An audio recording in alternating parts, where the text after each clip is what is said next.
for your own. And what it will, they will write marketed by Amit. And you have your paracetamol. What you have to do? You have to consult a doctor, offer some commission, and you sell your paracetamols. So that is what manufacturing as a service. You want to sell anything in the world, go to China, go to a manufacturing industry, give the specifications, they will produce for you. You don't have to take any headache.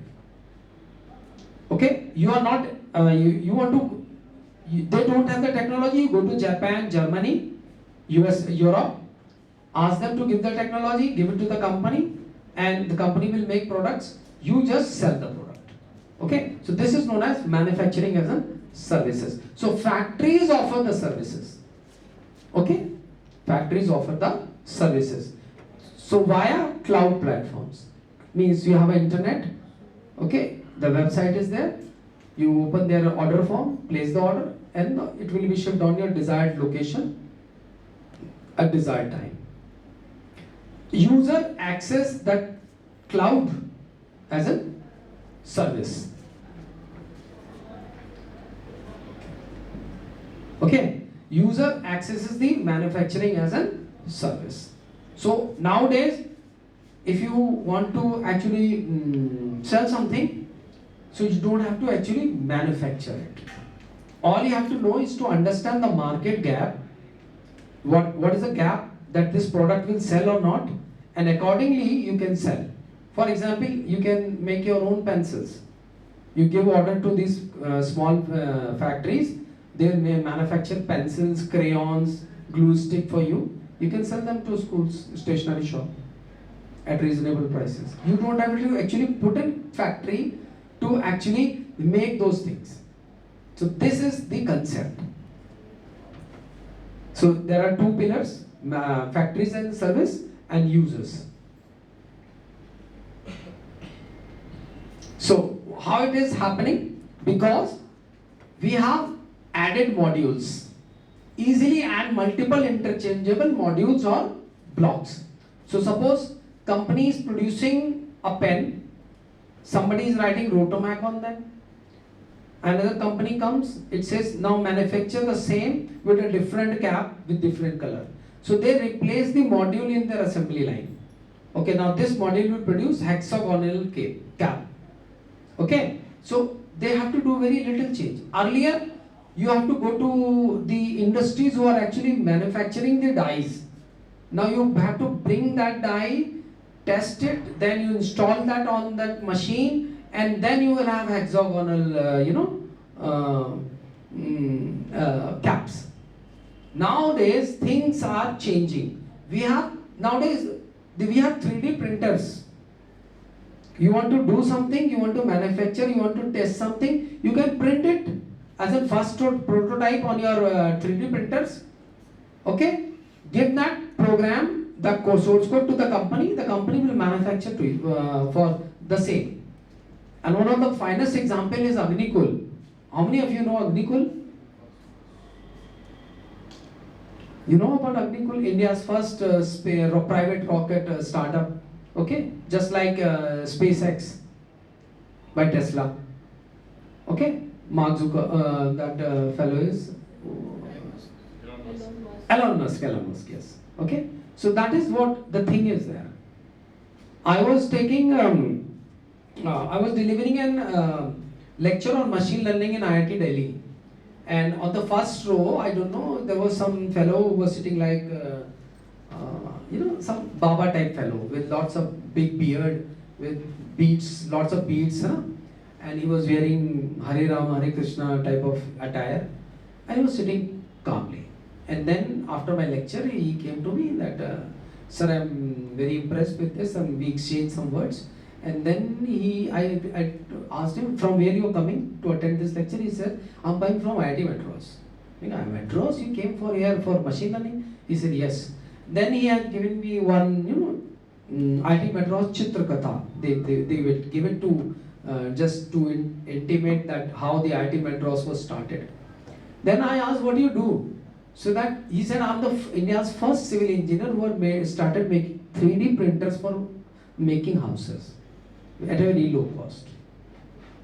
So he's working, he wanted to incorporate machine learning into the house 3D printing.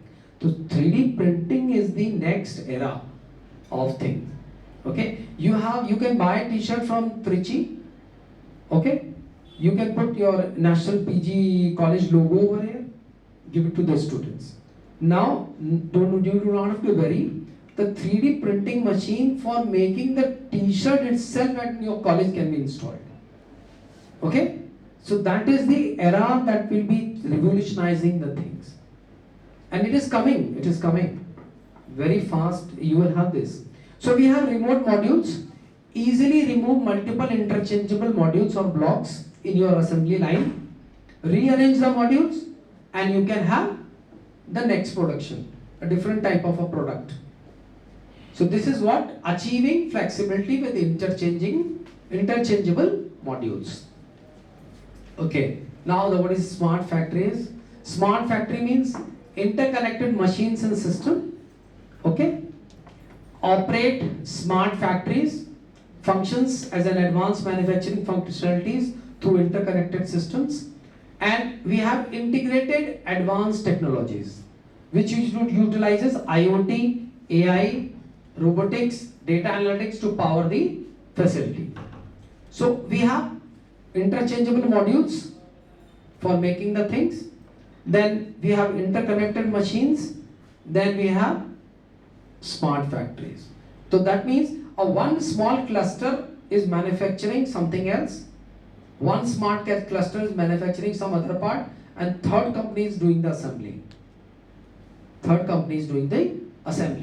So we have integrated advanced technologies through IoT, AI, robotics and data analytics to power the facilities. Or you can have all the three clusters at one place under one roof and you have smart factory. Now this is how it works.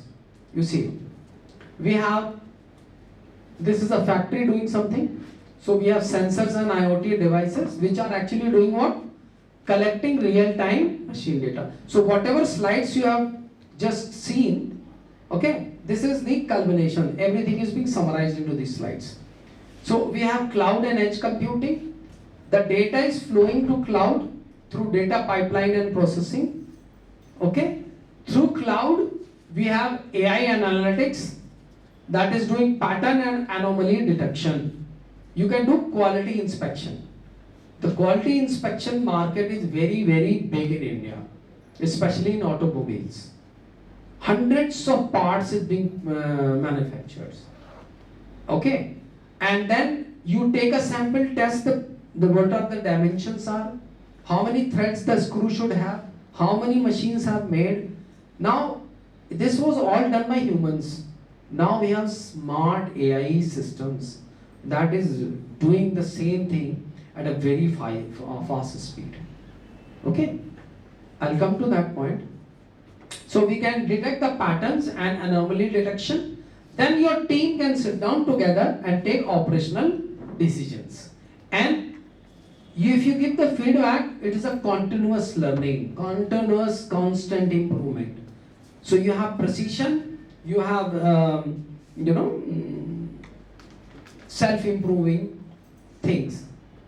Okay, and they are available at your fingertips. No need to do. No, you don't have to dream big to do some unimaginable things. Okay, these are all possible with just integration of small technologies. So in simple terms, a small factory is digitally integrated and intelligent production system. So whatever battery is out of order. So I think I'm audible? Yes, sir. No issues. Because I've been habit of taking long classes, so I speak in a large volume. Oftenly I get complaint from my family that you are shouting at us. I'm not shouting, I just wanted to make sure that the last bench also able to hear me out. Okay, so the pitch and the volume of a teacher as he progresses in his career, it elevates. Okay, so I frankly don't need a mic for that. So this is what digitally integrated and intelligent production system is there. Okay, so this is what the outline of the smart factory is there. Anyway, so moving forward, So you have understood the smart factories, and we also understood the small components through which we can have a smart factory. Am I clear? No doubts? Because I do not want to do the complicated, propose you complicated things that inside this AI system, this algorithm is being used. You have to draw an outline to understand what is Industry 4.0 is. And when you are actually helping a student for startups, or you are doing your own startups, then you need to understand and study each and every step in detail, so that whatever item you want to produce in your smart factory, okay, then you have to dive deep, or else this at this level it is okay. You should develop understanding. Okay. So a smart factory means increased efficiency. Okay, you are increased efficiency. You do not have to employ several employees. One is looking after this part, one is looking after this machine, one is looking after the temperature, pressure. Everything is automated, it is available on your desktop, and on the single screen, warning will come that this is about to go out of order. You take the decision what to do. Then we have real-time monitoring and predictive maintenance. Predictive maintenance means sensors detect problem before failures. That is a motto. And reduces downtime and maintenance cost. Because if machine goes out of order, you do not put your vehicle for, you do not give your vehicle for service at a proper time. Once you visit a mechanic or a garage, it say, साहब इसका ये भी खराब हो गया, ये भी खराब हो गया, ये भी खराब. प्रॉब्लम सिर्फ एक जगह है, लेकिन खराबी 3 जगह बताई जाएगी. Clear? But if you precisely know where the problem is there, आप जाओ गैराज में बोलो इसका जो दूसरा वाला जो वो है ना वायर वो वायर हटाओ and everything will be okay. So this is what happens. So improved product quality. So you have better product quality, flexible and customization. Okay, easily adapt to new product or changes, support mass customization. Earlier, the concept was that suppose you are manufacturing something at some standard part. Now, market is demanding for a smaller part or a big part. You have to change your production machines. Now, this is not possible. This is possible with, in fact, zero cost.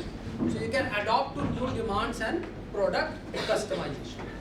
Cost reduction and sustainability. So this is how your business can survive, because optimized resource uses is there, less waste and energy consumption. Less waste is produced and you consume less energy also. So characteristics of smart factory: self-optimization. And how it happens? Data collection through sensors, then data analysis AI, then automatic adjustment for self-optimization, okay, speed, quality, for whatever the motive of optimization is there. Then you have a continuous improvement. So this is a vicious circle in which you have self-optimization. So this is fundamental characteristic of a smart factory. Now self-configuration. That means what can happen? You can have a different task, product or conditions. So these change. They change over a period of a time. For 6 months, certain conditions, certain product is in demand. After 6 months, the product altogether drops down from the market and you have a new demand of a product. New demand of the product. So what do you have to do? If you have a smart factory, then automatically it will adopt and configure. So you do not have to change the entire machine. You will be sustaining in the business.